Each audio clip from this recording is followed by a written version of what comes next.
Hər bir evdə olan sadə ərzaqlarla göbələk görkəmində qurabiyələr hazırlayırıq. Qaba 1 ədəd yumurta, yarım stəkan şəkər tozu, 1 bağlama vanil, yarım stəkan duru yağ əlavə edib çırpma teli ilə eyni kütlə olana qədər qarışdırırıq. İstifadə etdiyim stəkan ölçüsü 200 ml-dir. Həmin stəkan tam yarısı ilə, yəni 100 qram şəkər tozu, 100 ml duru yağ əlavə etdik.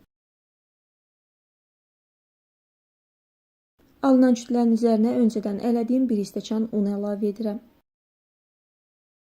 1 çay qaşığı kabartma tozu da əlavə edib qarışdırırıq. Qurabiyəni hazırlayarkən istifadə etdiyim ərzaqların miqdarını videonun açıqlama hissəsinə də qeyd etdim.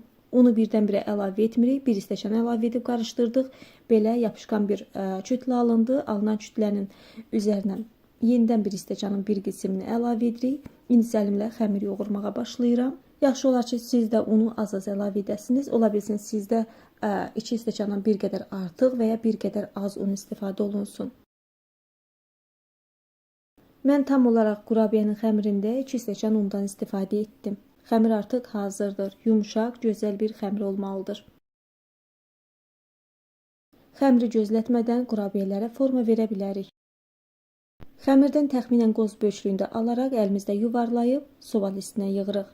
Təxminən hər bir qurabiyə 24-25 qram olmalıdır. Hər birini eyni qaydada hazırladıqdan sonra sonda üzərinə göbələk forması veririk. Bizə lazımdır kakao və belə bir alət. Əgər bu alətdən yoxdursa, hər hansı bir dairəvi əşyadan istifadə edə bilərsiniz. Həmin əşyanı kakaoyu buladıqdan sonra qurabiyənin üzərinə yerləşdirib yüngül fırlatdıqdan sonra göbələk formasını veririk.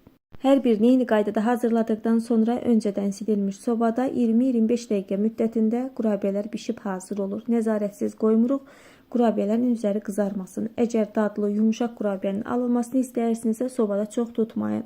O zaman rəngi qızaracaq, həm də qurabiyələr bir qədər sərt olacaq. Evdə olan az ərzaqdan istifadə edərək tez zamanda sizlər də belə ləzzətli qurabiyəni könül rahatlığı ilə hazırlaya bilərsiniz. Dəyərli izləyicilərim, belə asan, dadlı ləzzətlərdən anında xəbərdar olmaq üçün videonu bəyənib kanala abunə olmağı unutmayın.